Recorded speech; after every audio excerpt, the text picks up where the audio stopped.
in our hands are 120 souls or more. Scarcity of aviation professionals is quite a hot topic. In the market in Europe, it's a big gap together with the pilots. So we are facing a lot of problems with lack of manpower. Give us any glimpse if the maintenance job has attractive financial package.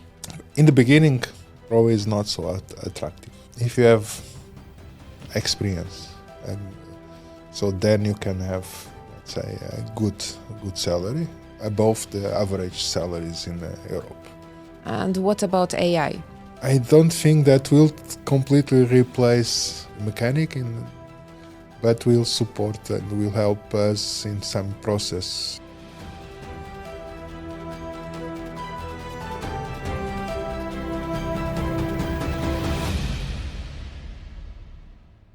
Hello everyone, and welcome to another episode of Aerviva Podcast.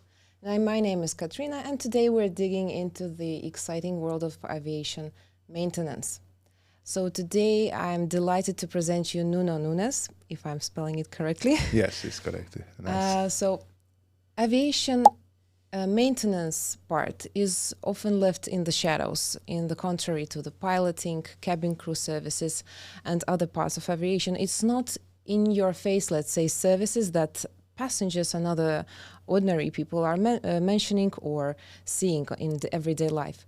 So it will be very interesting for our audience to learn about you as a person first, if you can share your career background and how you end up being in aviation. Okay. So I'm from Portugal. I started in aviation when I was 19 years old, so in 1990, so like 36 years ago, something like that. So I joined the Portuguese Air Force when I was 19. So I did my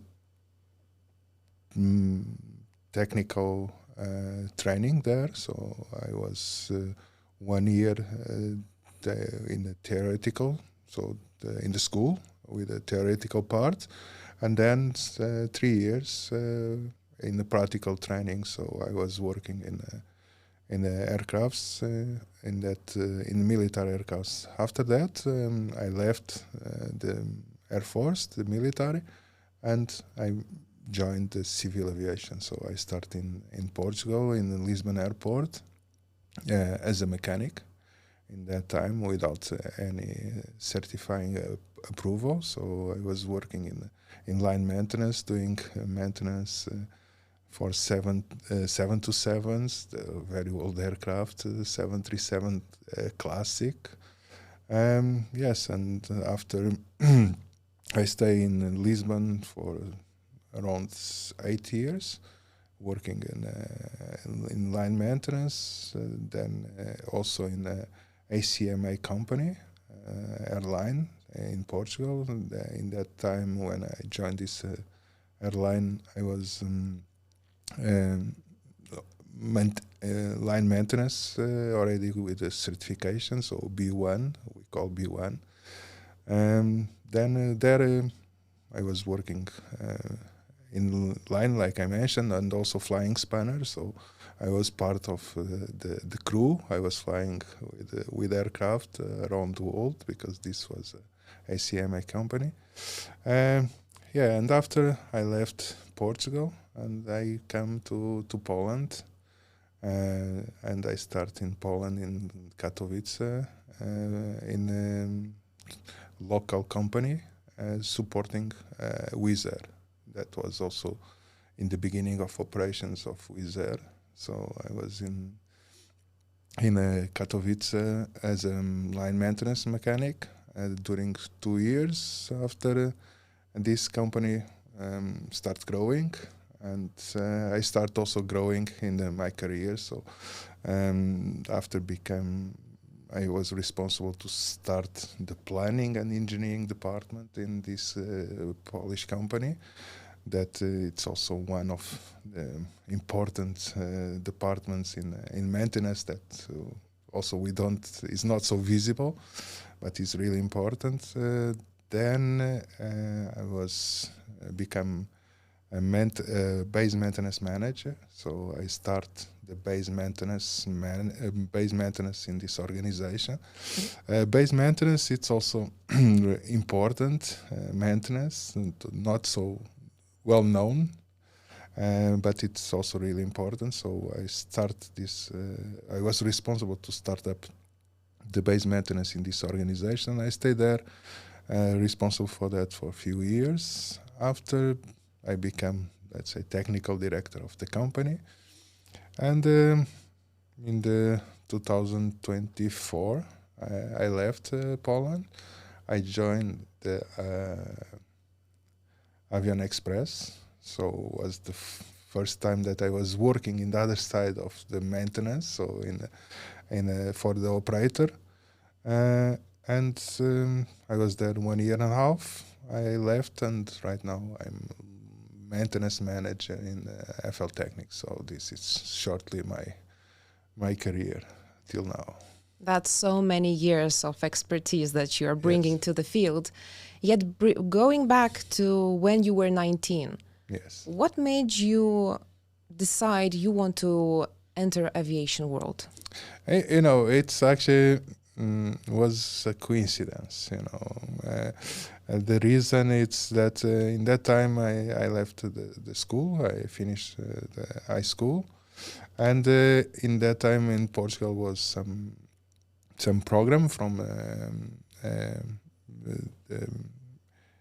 the work ministry that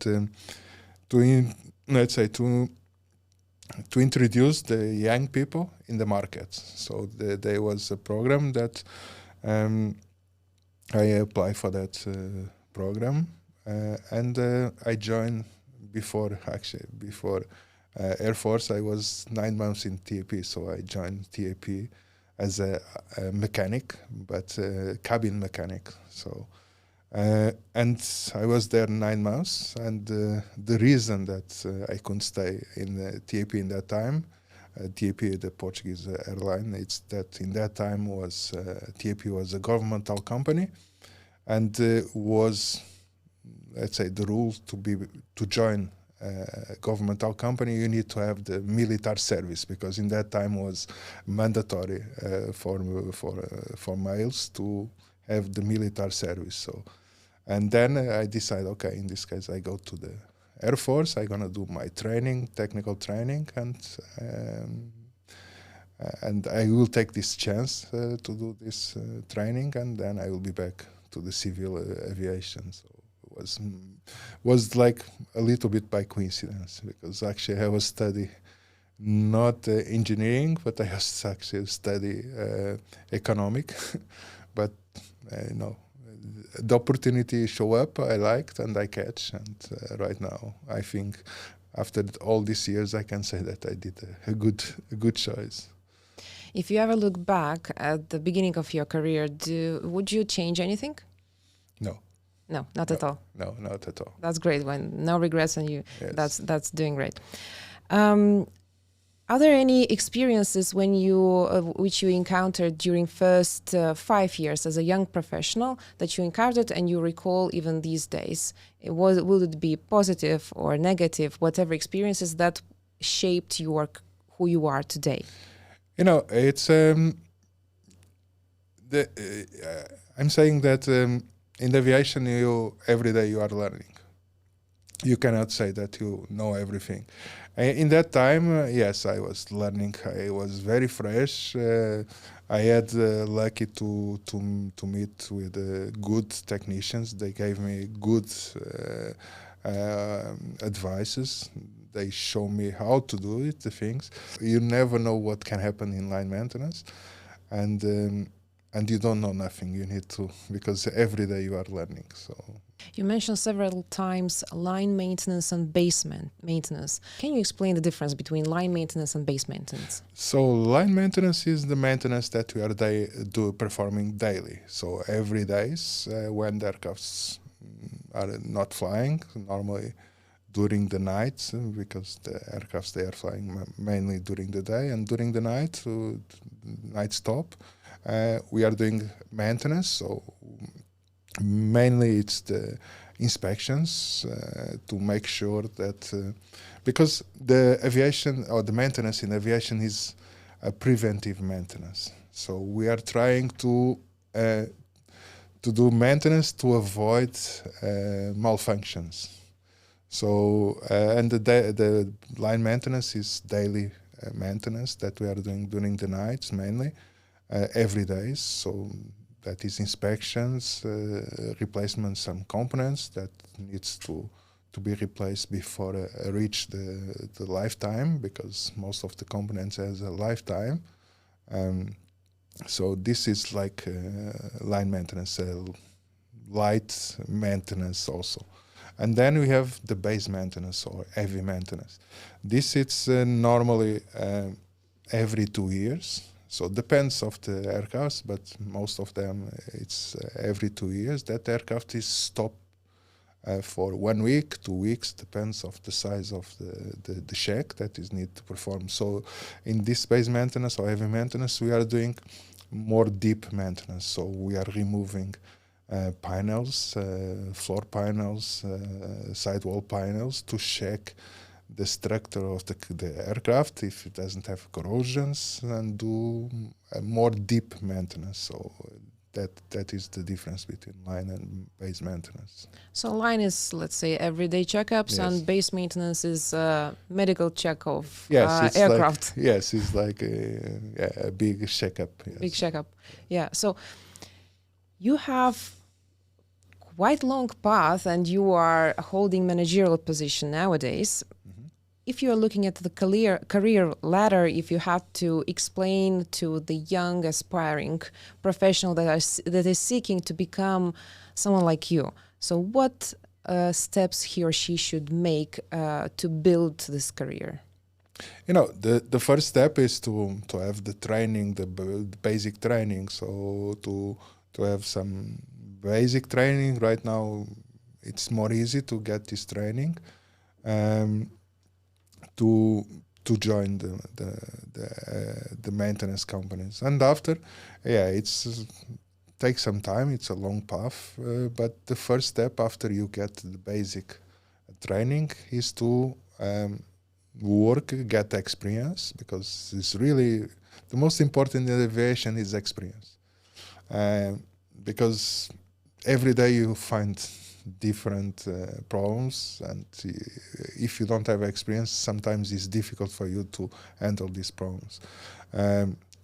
So after you join the maintenance, then you have, let's say, the second step is to get Part 66, so the license.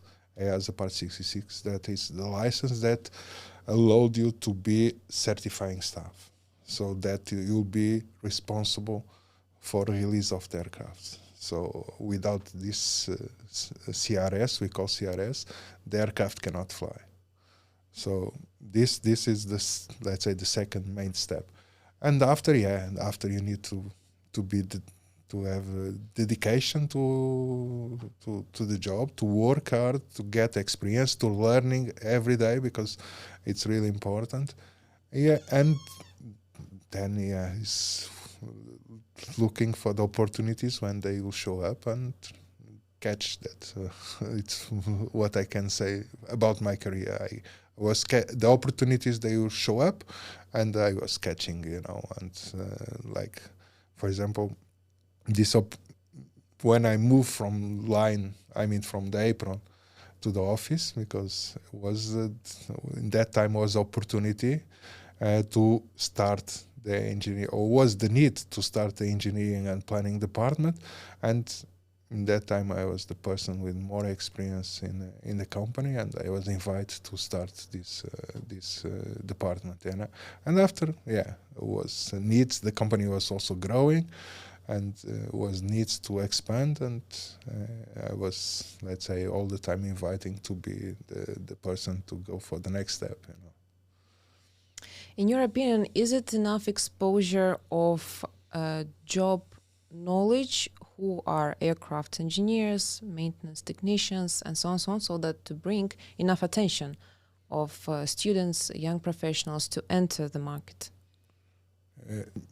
Maybe not. Maybe not. We need to, in maintenance, in MROs, we need to do um, some hard work to be more visible, especially in the universities, in the technical schools, to show to the students that we exist. We have a good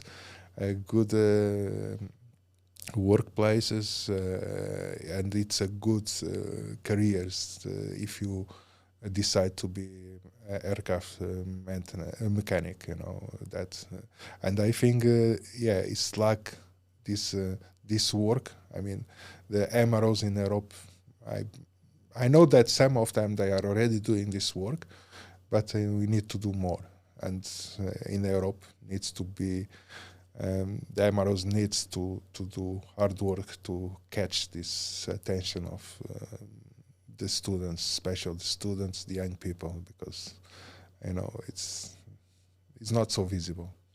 Do you see any difference in communication style, in management style? Because you, as a manager, as a leader, Yes. you are leading the people. So I'm sure you are noticing the differences in personalities, in trends that certain people has. So you will speak in one way or communicate in one way with the younger generation versus the older generation.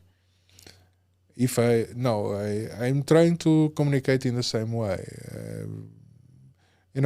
Actually, in my team, it's really young team. I mean, most of members of my team, they are really young, and I'm trying to, how to say, to communicate with them in an easy way.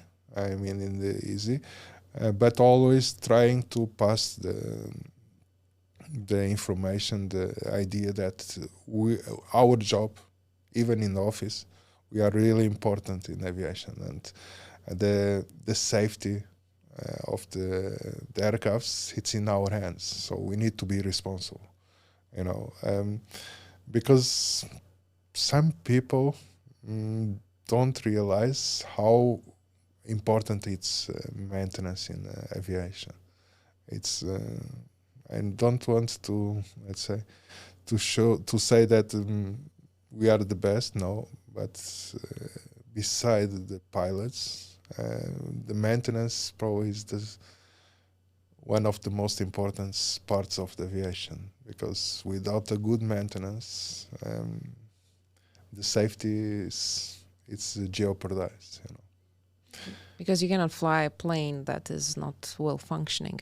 Yeah, you can fly, but not for long. it's a high risk that Yeah. you will not end the flight. Yes, but and I try to pass this message, this information to my team, that we need to be responsible. We need to know what we are doing, and for me, it's really important, and I'm passing this information to all my team, and in my previous team, is that if you don't know, ask. Don't have problems to ask. It's better to ask than to make a mistake. So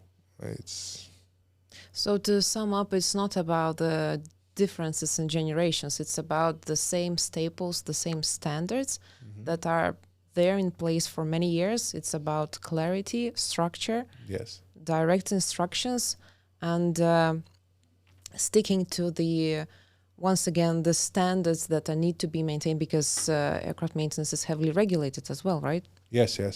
We have probably the aviation is one of the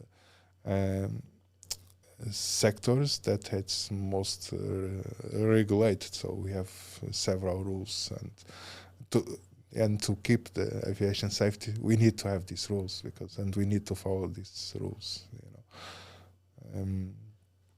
Yes, and we need to.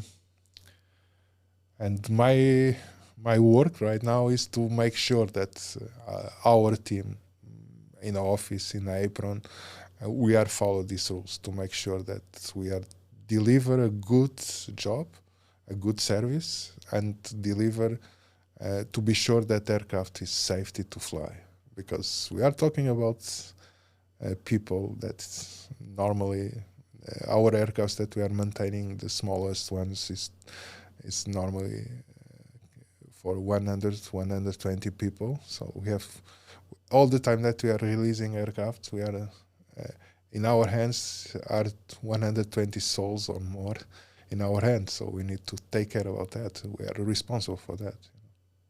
So, as pilots need to be current on type, for example, do you need to revisit some of your certifications on a periodical basis? Yes. Every 2 years, we need to have experience.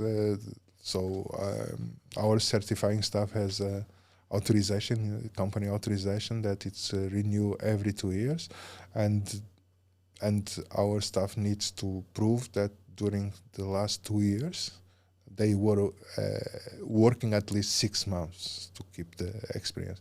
Also, we have recurrent trainings that also needs to be done every 2 years. So, yes, we are the same as the pilots. We have also recurrent trainings, and we are constantly in trainings. What happens if you fall out from the experience? I mean, you have a gap for any reason. Life happens. What then? So then you can restart working as a mechanic, not a certifying staff. So you are working under supervision. The minimum is 6 months that you need to work under supervision, or you can do, let's say, a type training. So you need to go back to the school and have a type training. So you need to do the training to get back your authorization. So you still need to be all the time current. Otherwise you'll fall behind and you need to restart your career. Yes, it's more or less like that. These days you are working for FL Technics, and you had some changes throughout your career ladder. Can you tell us why FL Technics? Yes, it's a good question. I was working before in an Avia Solution Group company and Avion Express. I left because I wasn't, let's say, I was very happy to work in Avion Express, but I wasn't happy with my position, the job for my position. So I left to another MRO in Croatia. And, after that, I received a contact from our FL Technics COO, invite me to come back to the group and to join FL Technics. And the first call I refused because I was fresh in that company. And I signed an agreement, so it was like few days after I signed the agreement with that company, and I told to him, sorry, I'm starting now in the company, so I cannot leave, But after 6 months, he called me back again, and he convinced me to come. And FL Technics always was, for me, a good company that I was somehow wants to work in FL Technics, because right now FL Technics, it's one of the biggest maintenance MROs in Europe, or even in independent, because I have some MROs bigger than FL Technics, but they are not independent because they are connect with the airlines. Yes, FL Technics, it's probably one of the biggest independent MROs in the world. And it's really nice and one of the best companies in the world to work, MROs. Can you share with us how is corporate culture inside FL Technics? It's right now I'm in the line maintenance, because FL Technics has a big organization. The line maintenance is a part of the group, the FL Technics. I have to say that in line maintenance,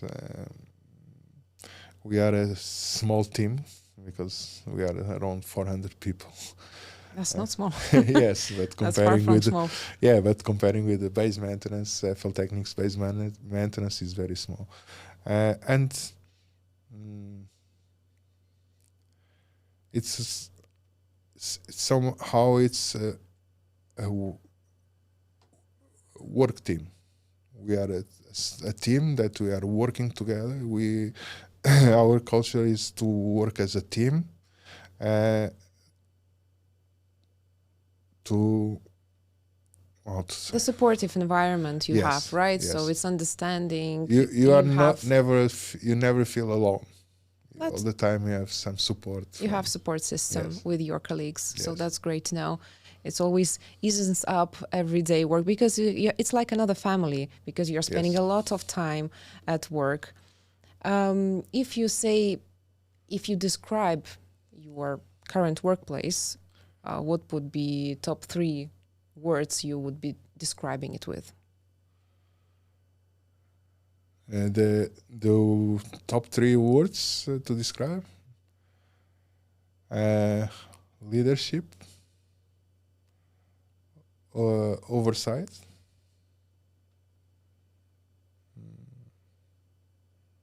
and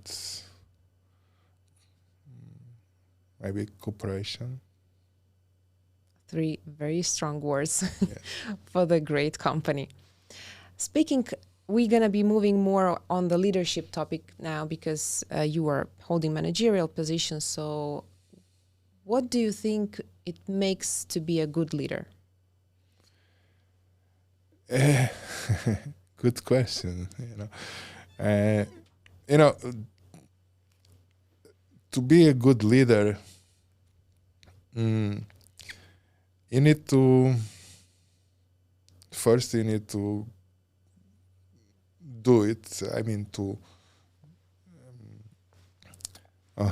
let's say, the first thing you need to understand that you need to trust in your team. So you cannot be a micromanager. You need to delegate, to trust in your team, delegate. It's important to be a leader in the team, because otherwise, if you don't trust in your team, you cannot be leader. Another thing is to also do it, showing by doing. You cannot ask your team to do something that you don't do. You cannot ask your team to be punctual, for example, if you are showing all the time later. So you need to lead by example. So you need to, this for me, it's the most important. And of course, you need to care about your team. You cannot leave your team alone. You need to understand.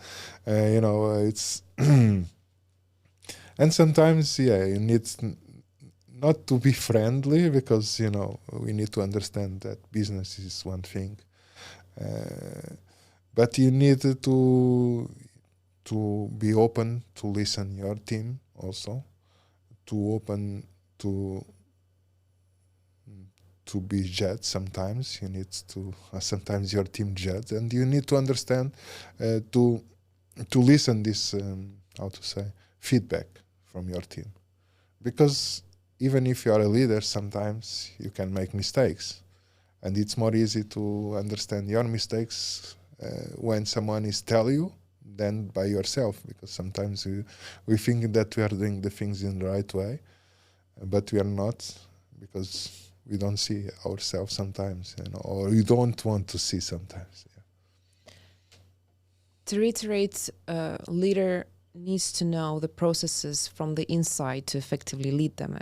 Is that's what you are saying? Yes. So what happens if the leader top manager is put in the position that is not well aware of the specific processes that he is put to manage? That can create some problems, because to try to lead a team through the process that you don't know. You can create problems, you can put your team in risk, and you can serious fail the leader in this position. That's essential as well. Yeah, that's right. Digging into the workforce and AI topics. So scarcity of aviation professionals is quite a hot topic, right? Likewise of other aviation professionals. Do you feel that's the reality, that there are not enough job offers for aircraft maintenance? If doesn't have job offers in the market? Yeah, do you think it's enough opportunities, or do you think it's not enough opportunities and there are more people, or there are less people on the market? It's really less people in the market. We are lacking technical staff in the market in Europe. It's a big gap together with the pilots, maintenance also. We are facing a lot of problems with lack of manpower because the MROs didn't do a good job in the past to let know this area to the young people, and now we are facing lack of manpower. I mean, people willing to work in aviation, in the maintenance. So. Is it across all positions or some specific ones? Mainly maintenance, technicians, so mechanics, yes. It's where is the biggest lack in the market, yes. Some speculate that you may transition, for example, you are automotive mechanic. So with some training, you can become and transition to aircraft mechanic. Do you believe that is a possibility? It's a possibility, let's say, to transition as a mechanic, yes. I think it's possible because you are talking mechanics, and aviation and automotive mechanics, you need to have skills, technical skills. But it's easy to do this transition, but will take time to have good aircraft mechanics, because for me it's two different things. To have mechanics, yes, it's easy to find people to be mechanic, but to be good aircraft mechanic is taking time, because as I told you, we need to experience is the most important thing in aviation, mechanic aviation, Yet if you are looking from another side of opportunity, so you not only have the younger generation, but also the specialists that are just working in other fields, in other industries. So likewise in automotive, do you think there is any other industry that could potentially convert to have some specialists in aviation? In my previous company, or one of the previous companies, we were even taking ship mechanics. So because one of our stations was in Gdansk, where is a big shipyards, and we were also taking people from the shipyards to work in aviation. We convert them as mechanics, aircraft mechanics. Yes, so this could be also one of the areas where we can take people to work in aviation. And what about AI? Are there any processes that are being helped with AI, or anything that you see can be fully replaced, or it's no chance? There is still going to be AI on the side and actual aircraft maintenance on another side. Right now it already has some systems and some special drones with AI, some projects in aviation. I don't think that will completely replace the mechanic, but will support and will help us in some process, especially in the details inspections that maybe could be, will help in aviation. Has one already drones that they are doing lightning strike inspections. So it's a detailed inspection that we need to check all the aircraft fuselage to find burns spots in aircraft caused by the lightning strike, and has already few drones that they are able to do that, to do the inspection, taking the pictures, and then we need just the mechanic to check, identify these pictures and identify the burn spots in the pictures. That's saving some time, yes, to the inspection. And I believe that in the future will show up more systems that will support the maintenance, not replace completely, but yes, will give a good help for us. In light of that, how our aircraft maintenance will look like in 10 years? A little bit different, but not so big difference. I can tell you that I'm in aviation for 36 years, and I can say that 30 years ago, the aviation from 30 years ago doesn't look so big difference than now. I have some new things, of course. When I started working in aviation, the manuals, aircraft manuals, were in microfilms, that right now we are online. But the maintenance itself, how we are doing the maintenance, didn't change so much. Looking at the skills of maintenance professionals, what are the skills that were high value 20 years ago and will be high value in 20 years, in your opinion? And what skills would be required in 10, 20 years? In maintenance? Yes, for maintenance professionals specifically. I think these mechanical skills, and the electronic skills will keep value in the maintenance. Probably some IT skills in the future will be also required, because if we go for AI, for sure you need also to have some IT skills. I think this will be the most valuable skills in aviation. It's mechanic, electronic, avionics, and IT. Do you notice any missed opportunities by the companies in maintenance? I don't know, something that is still require some improvement that is lagging with the time? I think maybe some softwares, maintenance softwares, we are lacking good ones. And I believe this could be have a big development with AI. Is these softwares, maintenance softwares, to make our documentation, because the maintenance is not only working in aircrafts. We have a lot of documentation, a lot of work, paperwork that we need to be done.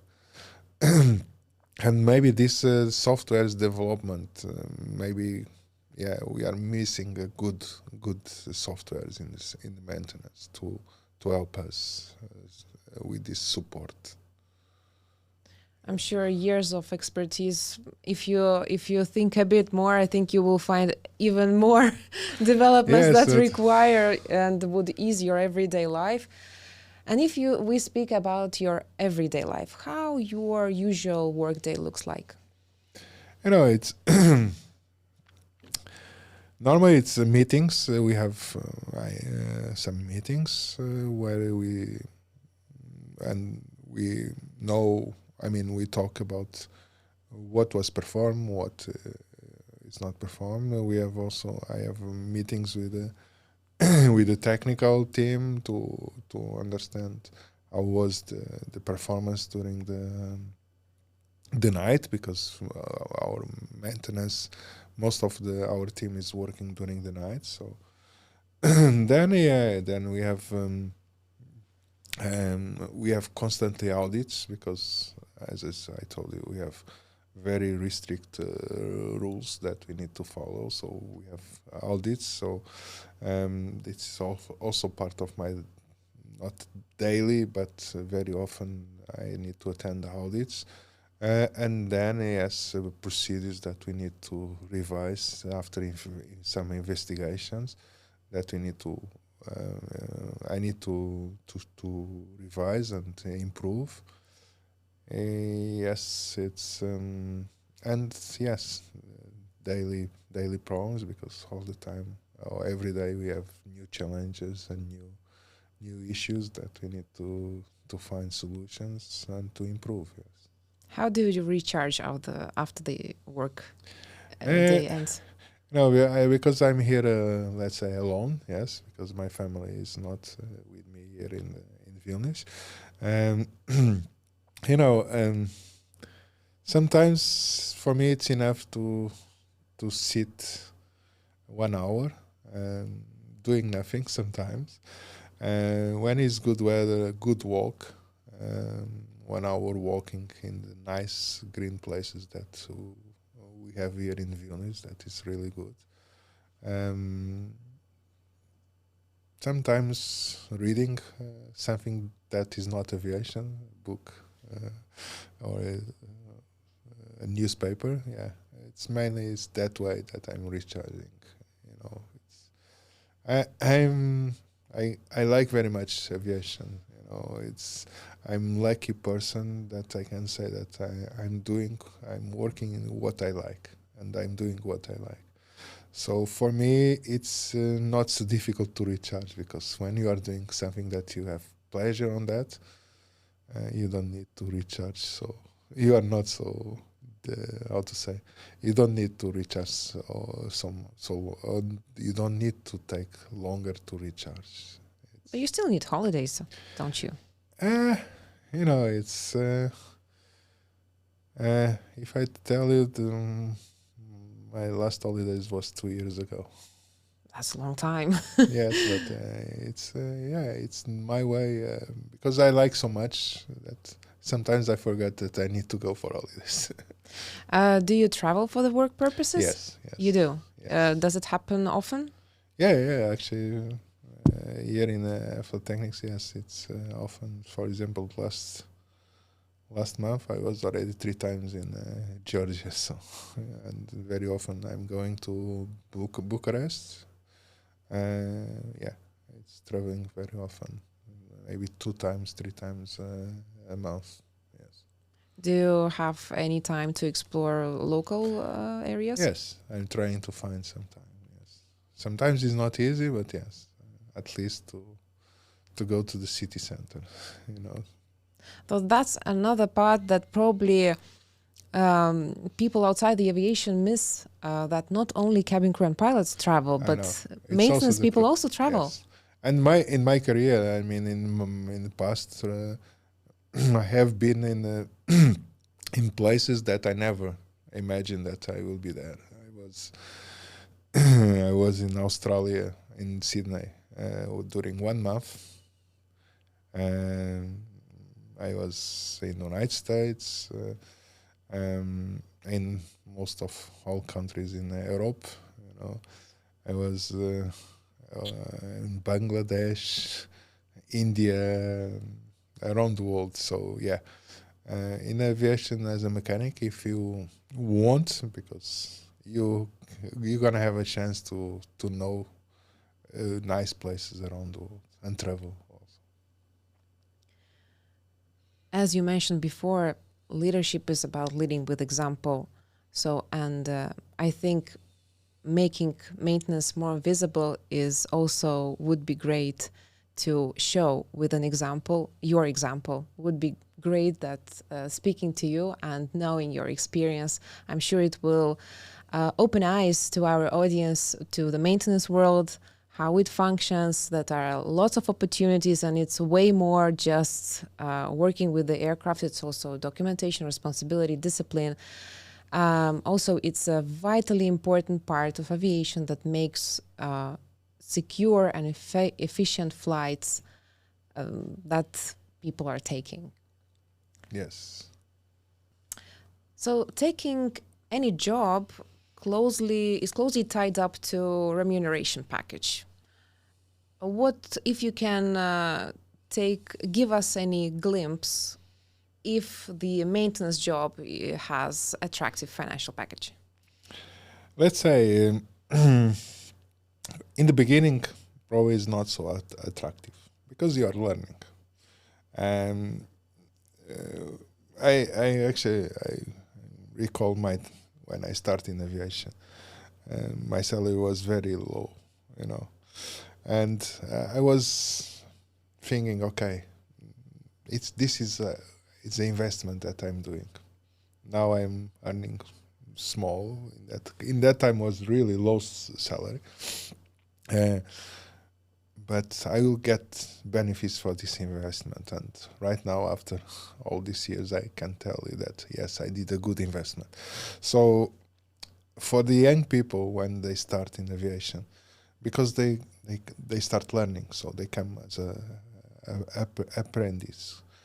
So they are learning. The remuneration is not so attractive. I believe they can find in other areas better salaries. But if they look as an investment, after they're gonna get the return of this investment. So if you have Part 66 of the license, if you have experience, so then you can have, let's say, a good salary and above the average salaries in Europe. And if you are expertise, if you have a good experience, then you can have a really good salary, Effectively, experience pays back later on. Yes. To your knowledge, what are the best paid regions around the world? Right now, I believe Europe and some countries in the Middle East, they still the best places and well-paid places for maintenance, aircraft maintenance, mechanics, yes. So thank you very much for taking your time to join us today. It was exciting to learn about your career, really astonishing career throughout many years in aviation. It's great to know that everybody makes mistakes, I guess. Yes. And the most important, how you learn from them, how you get up from them. And also, as in any profession, teamwork, trust, and discipline matters a lot. Yes, this is really important, especially in aviation. Thank you very much again. It's a pleasure. Thank you very much.